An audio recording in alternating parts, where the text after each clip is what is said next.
बिस्मिल्लाहिर्रहमानिर्रहीम। अस्सलाम वालेकुम। कैसे हैं आप प्यारे प्यारे बहन भाइयों। अल्लाह ताला से दुआ है कि आप हमेशा खुश आबाद और मुस्कुराते रहें। आज जो हम रेसिपीज बना रहे हैं वो है सर्दियों में सबसे ज़्यादा खाई जाने वाली और सबसे ज़्यादा पसंदीदा रेसिपीज़ फ़िश फ्राई रेसिपीज़। तो फ़िश को ऐसे फ्राई करें जो सबके दिल जीत ले।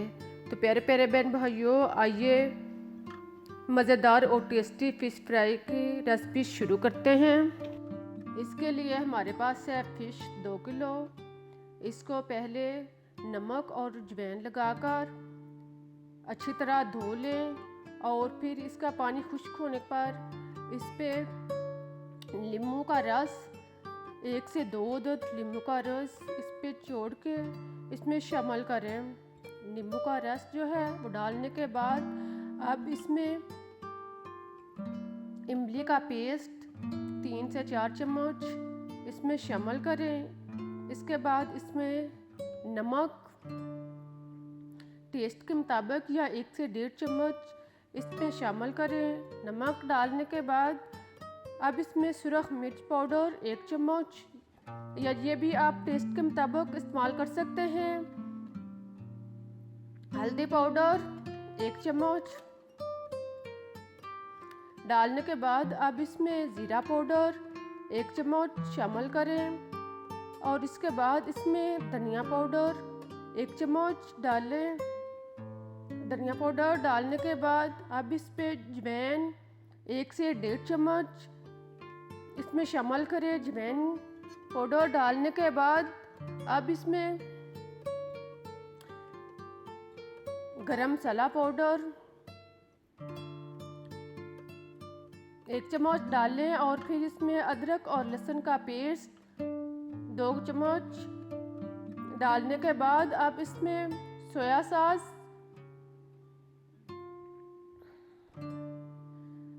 सॉस चिली सॉस 1 से 2 चम्मच इसमें डालें। इसके बाद इसमें सिरका 2 चम्मच डालने के बाद अब इसको खूब अच्छी तरह मिक्स कर लें। सारे मसाला जात को मच्छी के गिर्द खूब अच्छी तरह लगाएं। इसको हाथ की मदद से खूब अच्छी तरह लगाने के बाद इसे 2 से 3 घंटे तक रख दें। अगर आप इसको रात भर रखें तो इससे ज़्यादा टेस्टी और मज़ेदार फ़िश जो है वो फ्राई होगी। इसके बाद अब हम ज़रूरत के मुताबिक बेसन लेते हैं।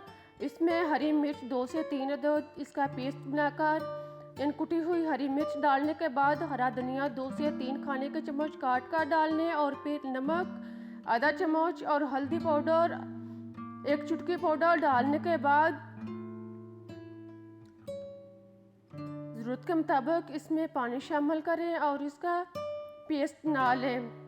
ख्याल रहे कि बेसन जो है वो ज़्यादा नरम ना हो, ना ज़्यादा सख्त हो और ना ज़्यादा पतला हो, बल्कि दरमियाने साइज़ का बेसन जो है वो तैयार कर लें। अब मछली जिसको हम पहले मसाला लगा के रखा हुआ था, देखें ये अब काफ़ी हद तक पानी जो है वो इसका अलग हो चुका है। मछली के टुकड़ों को अब एक एक करके बेसन जो हमने अभी तैयार किया है इसमें मछली के टुकड़ों को एक एक करके इसमें डुबोते जाएं। इसी तरह सारे टुकड़े जो हैं बेसन में लगाने के बाद अब इसको फ्राई करना शुरू करें। पहले ऑयल को खूब अच्छी तरह गर्म कर लें और फिर धीमी आंच पर इसको एक एक करके सारे पीस जो हैं वो इसमें डालते जाएं। एक एक करके सब बेसन पे पीसों पे बेसन लगाएं और इनको धीमी आंच पर फ्राई करते जाएं। देखें हमने ज़रूरत के मुताबिक कढ़ाई में पीस डाले हैं। आप इसको 5 से 7 मिनट तक धीमी आंच पर फ्राई करें। ख्याल रहे कि जितना आप इसको धीमी आंच पर फ्राई करेंगे इतनी ही मछली अंदर तक डीपली और मज़े की फ्राई होगी। जब मछली जो है एक साइड से ब्राउन हो जाए तो फिर इसके साइड जो है वो चेंज कर दें। एक एक करके सारे पीसों की साइड चेंज करते जाएं और फिर इसको चम्मच के साथ या जो आप इस्तेमाल कर रहे हैं इसके साथ इसको ऐसे अपनी जगह से हरकत देते जाएं और साथ में इसको थोड़ा सा दबाएं भी ताकि मछली जो है वो अंदर तक अच्छी तरह फ्राई हो जाए। देखें इस तरह मछली जो है वो अंदर तक डीपली और मज़े की फ्राई होगी। जब दोनों साइड से मछली अच्छी तरह फ्राई हो जाए, देखें मछली चारों साइड से कितनी मज़ेदार ब्राउन और कुरकुरी हो चुकी है। अब इनको निकाल लें। अब हमारी मज़ेदार फिश जो है वो तैयार हो चुकी है। अब मैं आपको एक टुकड़ा तोड़कर दिखाती हूँ। देखें मज़ेदार टेस्टी फिश जो है वो अंदर तक फ्राई हुई है। अब इसको आप अगर दही की चटनी के साथ या दही के रायते के साथ नोश पाएँ तो इससे जायके में और भी इजाफा हो जाएगा। अब मुझे इजाज़त दें, मैं फिर मिलूँगी एक नई रेसिपी के साथ। लेकिन आप जाते जाते अगर आपको मेरी रेसिपी पसंद आई है तो लाइक और शेयर ज़रूर करें और चैनल को सब्सक्राइब करना ना भूलें। अल्लाह हाफिज़।